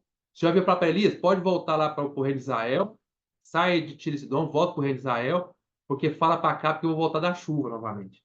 Aí Acabe encontrou com Obadias, que era o mordomo do rei, e falou para Obadias: Obadias, vai lá e fala para Acabe que eu voltei. Eu estou aqui. Aí Obadias ficou com medo, falou assim: mas Senhor, se eu falar para Acabe que você voltou e você não apareceu, o Espírito de Deus te levar para outro lugar, ele vai me matar, porque ele odeia você. E ele te procurou, eu tô explicando o que está aqui no capítulo, a gente pode ler. Ele te procurou por todas as povos e nações para te matar, e não te encontrou. Aí ele falou: não, pode falar para ele que eu tô aqui mesmo, tá? Que eu vou querer encontrar com ele. Aí houve o encontro. Então, houve 16. Então foi Obadias encontrar-se com Acabe e lhe anunciou. E foi Acabe ter com Elias. Ao 17, vendo-o, disse-lhe: És tu o perturbador de Israel? Acabe vira para ele e fala assim: Você que é o perturbador de Israel? Olha que coisa maligna, irmão. Quem criou toda a perturbação no meio do reino de Israel foi Jezabel. Ela que era culpada da perturbação, mas Satanás sempre bota aqui para culpar o outro. Não, não, não. Você que é de Deus que é o perturbador, está criando esse problema no nosso meio aqui. Você vê que aquele problema no nosso meio aqui. Por falar a verdade, Elias, você está criando problema no nosso meio. Porque Elias não aceitava, Elias era de Deus, não aceitava nada daquela adoração de Baal. Olha o que Elias respondeu para ele. Ó, 18. Respondeu-lhe Elias: Eu não tenho perturbado Israel, mas tu e a casa de teu pai, porque deixaste os mandamentos do Senhor e seguiste os Balaim. Balaim são seguidores de Baal. Agora, pois, manda ajuntar a mim todo Israel no Monte Carmelo, como também os 450 profetas de Baal e os 400 profetas do Postido. O Postido é de Aserá, que comem da mesa de Jezabel. E aí, no versículo 20, começa a história do famoso duelo que todo mundo conhece, dos adoradores de Baal com Elias, que ele mandou fazer uma fogueira, que nesse fogo do céu era o verdadeiro Deus. Então, quando a chega no versículo 20, o que acontece? Todo mundo sobe lá para o Monte Carmelo, e aí ele vai lá, né? Todo Israel vai para lá, Elias também vai, e vai os 450 profetas de Baal, e vai os 450 profetas de Aserá, que é a esposa de Baal. Jezabel criou 900 profetas, 450 para Baal e 450 para outra deusa, para a deusa Aserá. Tinha o deus homem, Baal, tinha a deusa Aserá. E todo mundo foi lá para o Monte Carmelo. Aí começa a história do versículo 20. Vamos ler. Então enviou Acabe mensageiros a todos os filhos de Israel e ajuntou os profetas no Monte Carmelo. Então Elias se chegou a todo o povo e disse: Agora vocês vão entender a início da mensagem de hoje. Até quando cocheareis entre dois pensamentos? Se o Senhor é Deus, seguiu. Se é Baal, seguiu. Porém o povo nada lhe disse. O que Elias está falando aqui para o povo de Israel? Assim, até quando vocês vão ficar neutros? Até quando vocês vão tolerar essa mulher Jezabel? Foi o que o Senhor falou para a igreja em Tiatira. Até quando vocês vão tolerar, vão ficar neutros? Até quando vocês vão cochear? Cochear é coxo, andando para um lado e para o outro, assim. Lembra do coxo? O coxo ele anda meio torto. Vai para um lado, vai para o outro. Vai para um lado, vai para o outro. Vai para um lado, vai para o outro. Vai para um lado, vai para o outro. Aí ele falou assim: até quando vocês vão cochear? Vão ficar do lado de Baal e do lado do Senhor? Até quando vocês vão ficar neutros? Se o Senhor é Deus, segue Deus. Se Baal é Deus, segue Baal, então. Mas neutro não pode ter, nunca. Neutro, não, não, não, não, não. Eu sigo o Senhor, mas eu não tenho nada contra Baal. Deixa que o Senhor vai agir. O Senhor vai agir. O Senhor vai agir. O Senhor agiu sim aqui. Agiu através do profeta, do homem de Deus que tomou a posição pelo Senhor, chamado Elias. Deus sempre age por aqueles remanescentes que lutam pelo Senhor. E é assim que ele age. O Senhor nunca vai agir do céu, vai descer e vai usar. Não. O Senhor nunca vai agir com os neutros. O Senhor vai agir com aqueles que são pelo Senhor absolutos. Aí, versículo 22. Então disse Elias ao povo: só eu fiquei dos profetas do Senhor. E os profetas de Baal são 450 homens. Deem-se, pois, 2 novilhos, escolham eles para si um dos novilhos, e dividindo-o em pedaços, o ponham sobre a lenha. Porém, não lhe metam fogo. Eu prepararei o outro novilho, o porei sobre a lenha, e não lhe meterei fogo. Então invocarei o nome do vosso Deus, e eu invocarei o nome do Senhor. E há de ser que o Deus que respondeu por fogo, esse é que é Deus. E todo o povo respondeu e disse: é boa esta palavra. Então tá. Disse Elias aos profetas de Baal: escolham para vós outros uns novilhos e preparai primeiro, porque sois muitos, e invocai o nome do vosso Deus, e não lhe metais fogo.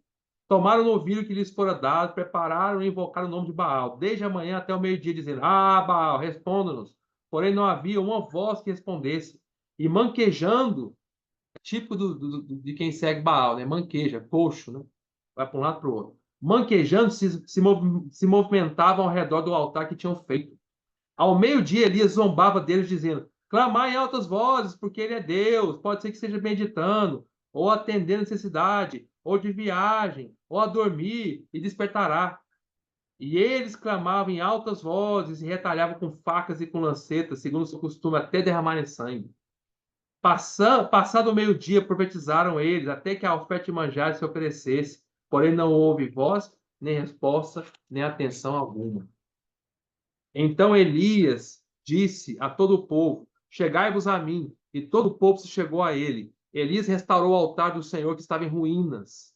Tomou 12 pedras, estava em ruínas. Que tristeza, né, irmãos? Mas sempre tem que ter alguém que restaura as coisas do Senhor, restaura a consagração. Restaura o altar, quer dizer consagração. Aqueles que são pelo Senhor restauram o ato de se consagrar, de buscar o Senhor, de buscar a pureza, de orar. Tomou 12 pedras, segundo o número das tribos dos filhos de Israel, ao qual viera a palavra do Senhor, dizendo: Israel será o teu nome. Com aquelas pedras edificou o altar em nome do Senhor. Depois fez um rego em redor do altar, tão grande como para semear 2 medidas de sementes.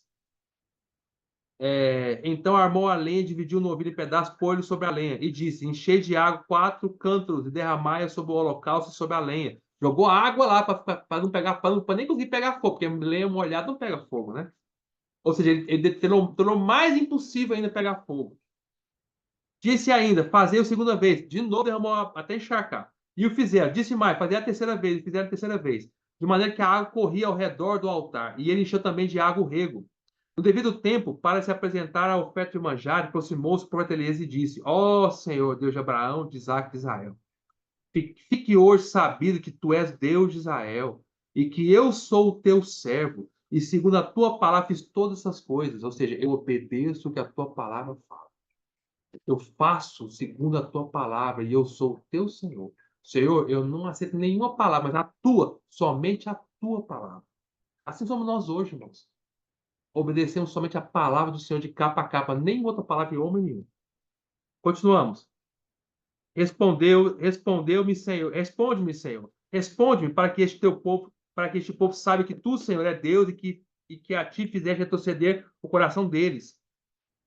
Então caiu fogo do céu e consumiu o holocausto, a lenha, as pedras, a terra, e ainda lambeu a água que estava no rego.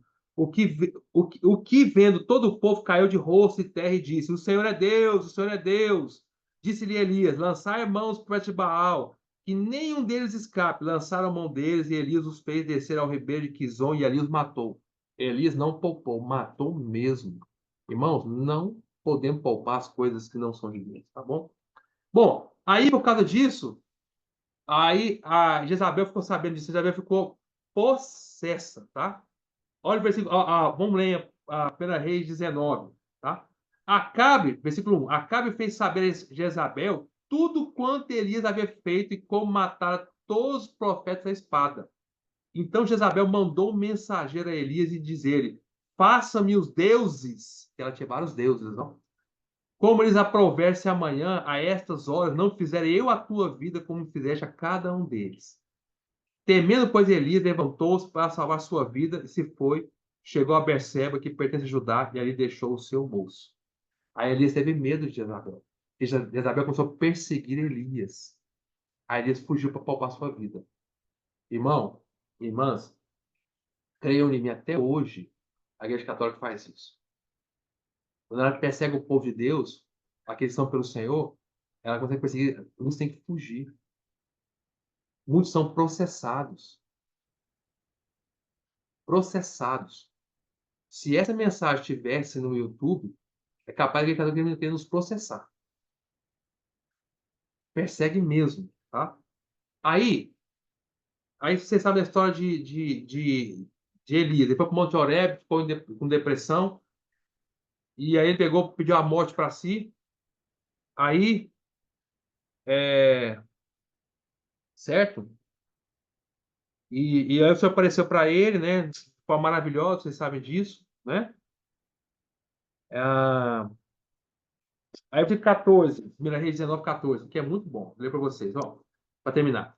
Ele, porém, ele pegou e disse assim, ele, porém, o versículo 13, ouvindo Elias, envolveu o rosto no seu manto.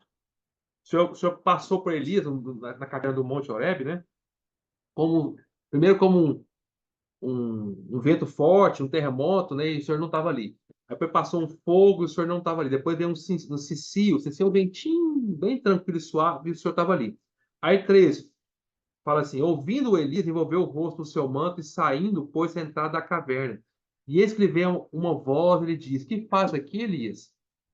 Ele respondeu, tenho sido em extremo zeloso pelo Senhor, em extremo zeloso. Irmãos, nós precisamos ser pelo Senhor extremo zeloso.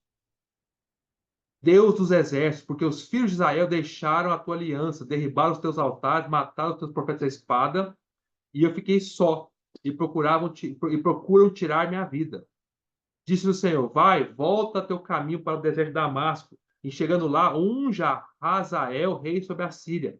A Jeú, filho de Nissim, ungirás rei sobre Israel. E também Eliseu, filho de Safate, de Abel-Meolá, ungirás profeta em teu lugar. Quem escapar a espada de Hazael, Jeú matará. Quem escapar a espada de Jeú, Eliseu matará. Também conservei em Israel 7.000, todos os joelhos que não dobraram a Baal e toda boca que não o beijou. Irmãos e irmãos, presta bem atenção para terminar. Eu termino aqui. Elias achou que ele tinha ficado como o último profeta do povo de Deus. Ele achou que Jezabel tinha matado todos os profetas, agora ele era o último. Aí o senhor pegou, apareceu para ele e falou assim: Não, Elias, está equivocado. Você não é o último, não. Eu tenho 7.000 pessoas dentro do povo de Israel que não dobraram o joelho para Baal e não beijou Baal. Por que beijar Baal? Porque tinha uma imagem, tinha uma estátua de Baal. E as pessoas beijavam a imagem, né? Assim como na Igreja Católica Apostólica de Roma, né? Lá na Jezabel atual, tem tantas imagens que as pessoas beijam. Lá, interessante isso, né? Lá na Capela de São Pedro, que é a capela mais famosa, que é o centro, o governo da Igreja Católica lá no Vaticano, tá? Nós fomos lá visitar eu e a Renata 2 vezes. A última vez nós fomos, nós fomos para conhecer, por causa do que achamos interessante. Nós entramos a primeira vez nós não entramos na Capela de São Pedro, não. Na segunda vez nós fomos, nós entramos. E aí, a Renata se lembra disso aí. Eu tenho isso filmado em vídeo. Vou procurar esse vídeo e mostrar para vocês. Lá dentro tem uma imagem de Pedro, que eles falam que é de Pedro, tá? Que é o primeiro papa para eles, né? E essa imagem é de bronze. Ele está sentado. E aí, você chega assim, você olha assim para uma das mãos da imagem, o pé, não lembro se é o pé ou a mão. Uma das mãos do pé está toda desgastada, você não consegue nem ver os dedos mais. Aí eu fiquei pensando, gente, por que está desgastada essa imagem, essa mão aqui da imagem de Pedro? Aí eu fiquei sem entender por que será. Aí eu fiquei ali, eu já parado um tempinho aí fui parando, observando e entendeu por quê. Viu a multidão que vinha entrando, todo mundo que vinha entrando ajoelhava diante da imagem, beijava a mão da imagem de Pedro, a mão ou o pé, não me lembro o que era, acho que era a mão. Beijava a imagem e saía. E vinha uma multidão, um atrás do outro fazendo isso. Durante séculos, as multidões vieram fazendo isso, tantos séculos e séculos fazendo isso, que a mão desgastou, a mão da imagem desgastou. Aí nós não entendemos por quê. É de séculos e séculos de pessoas beijando a mão. Ajoelha e beija. Igualzinho Baal aqui, ó.